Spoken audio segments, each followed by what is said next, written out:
Bismillahirrahmanirrahim. Assalamualaikum warahmatullahi wabarakatuh. Ikhwan wa akhwatu fillah yang dirahmati Allah.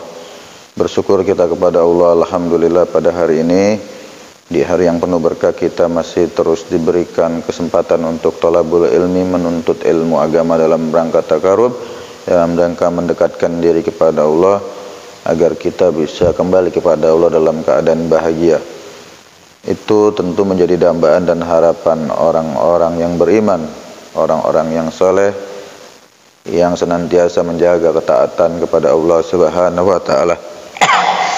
Salawat dan salam tidak lupa kita panjatkan kepada junjungan kita Nabi besar Muhammad sallallahu alaihi wasallam, yang telah berjuang bersama keluarga dan sahabat-sahabatnya sehingga kita insya Allah akan terus istiqomah meyakini kebenaran Islam sampai akhir hidup kita, dan kita berharap nanti dikumpulkan Allah di yaumil mahsyar dalam keadaan mendapatkan syafaatul uzma dari Nabi besar Muhammad sallallahu alaihi wasallam.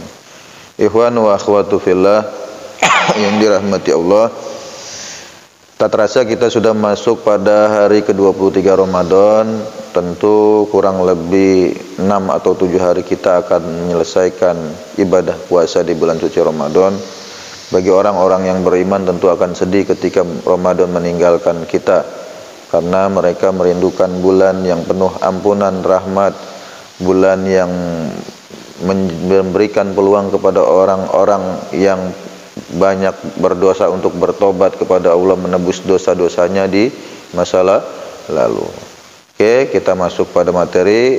Seperti biasa, menjelang berbuka puasa kita akan membahas fadilah puasa Ramadan selama 30 hari, selama 1 bulan penuh. Hari ini masuk pada fadilah puasa Ramadan hari ke-23 ya, di mana dikatakan bahwa orang-orang yang berpuasa pada hari ini itu sama pahalanya seperti menyantuni anak yatim ya. Ayat dan hadis yang relevan terkait dengan ungkapan ini ada dalam surat Al-Baqarah ayat 83 dan surat Al-Maun ayat 2 ya. Surat Al-Baqarah ayat 83 yang berbunyi, A'udzubillahi minasyaitonirrajim, Bismillahirrahmanirrahim. Wa idz akhadna mitsaqa bani Israila, dan ingatlah ketika Allah mengambil janji kepada Bani Israel, la ta'buduna illallah, dan janganlah kamu menyembah kepada selain Allah. Wa bil walidaini ihsana, dan berbuat baiklah kepada kedua orang tua. Wa dzil qurba wal yatama wal masakin, berbuat baik kepada kedua orang tua, kepada kerabat saudara, kepada orang-orang miskin, kepada anak yatim. Dan satu ayat lagi dalam surat Al-Maun ayat 2 yang berbunyi, fadzalika allazi yad'ul yatim, yaitu siapa? Sebelumnya dalam ayat 1 dikatakan ya, surat Al-Maun, ara'aital ladzi yukadzibu biddin, tahukah kamu siapa orang yang mendustakan agama? Orang yang mendustakan agama adalah orang yang menghardik anak yatim. Fadzalika yad'ul yatim, yaitu orang-orang yang menghardik anak yatim.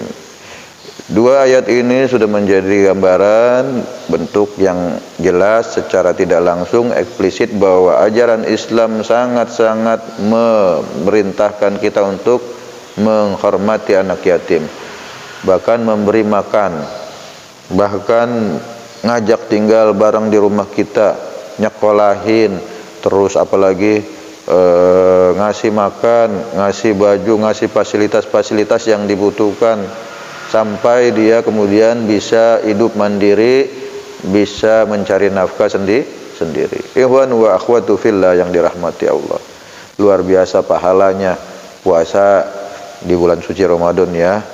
Fadilahnya di hari ke-23 ini, kalau kita sungguh-sungguh, kita ikhlas, jadi kita dapat kebagian pahalanya seperti nyantunin anak yatim ya. Walaupun kita bukan orang nggak punya, maksudnya bukan orang punya, artinya orang yang pas-pasan, pengen nyantunin anak yatim, duitnya nggak ada. Tapi dengan kita puasa Ramadan di hari ke-23 dengan sungguh-sungguh, insya Allah pahalanya sama seperti orang-orang berduit, orang-orang kaya yang menyantuni anak yatim. Subhanallah. Maha kasih sayangnya Allah itu begitu luas, rahmatnya Allah begitu luas. Ternyata di balik perbedaan sosial status ekonomi kita bisa beramal seperti orang-orang yang duitnya banyak. Tanpa harus mengeluarkan uang, kita bisa berpuasa dengan sungguh-sungguh mendapatkan pahala menyantuni anak yatim. Mari di bulan suci Ramadan ini jadikan Ramadan sebagai momentum untuk senantiasa menyayangi dan menyantuni anak yatim. Kasih makan. Kalau bisa jangan setahun sekali, jangan momen-momen tertentu aja dikasih anak yatim, udah itu ditinggalin. Ajak tinggal. Nafkahi, urusin seperti kita mengurusi anak kandung kita sendiri. Itu yang luar biasa. Tapi kan sekarang yang kita lihat cuma sekedar ngasih, kadang setahun cuma sekali atau 2 kali atau 3 kali. Udah itu dilepas aja, sekolahnya nggak dipikirin, makannya nggak dipikirin sehari-hari. Padahal para konglomerat banyak orang yang hartanya itu sampai di bank, di rekeningnya itu bejibun, gak kehitung dah itu nolnya udah banyak banget, tapi hanya menyantuni anak yatim sekedarnya aja, cuma ngasih uang, ngasih bingkisan, udah setelah itu ditinggal, nggak disekolahin, nggak dipikirin makannya, nggak diperhatiin kehidupannya sehari-hari. Itu yang harusnya menjadi bahan perhatian kita semua. Mari kita santuni anak yatim sebagaimana kita menyantuni anak kandung kita sendiri, agar kita mendapat fadilah puasa Ramadan di hari ke-23. Baik, sebelum ditutup saya ucapkan selamat berbuka puasa. Mudah-mudahan pahala puasa kita berlipat ganda dan Allah menjadikan ibadah puasa kita di hari ke-23 ini sebagai wasilah untuk sampai kepada ridhonya, untuk bisa membela kita nanti di yaumil akhir. Subhanaka Allahumma wa bihamdika asyhadu an la ilaha illa anta astaghfiruka wa atubu ilaik. Summa salamu alaikum warahmatullahi wabarakatuh.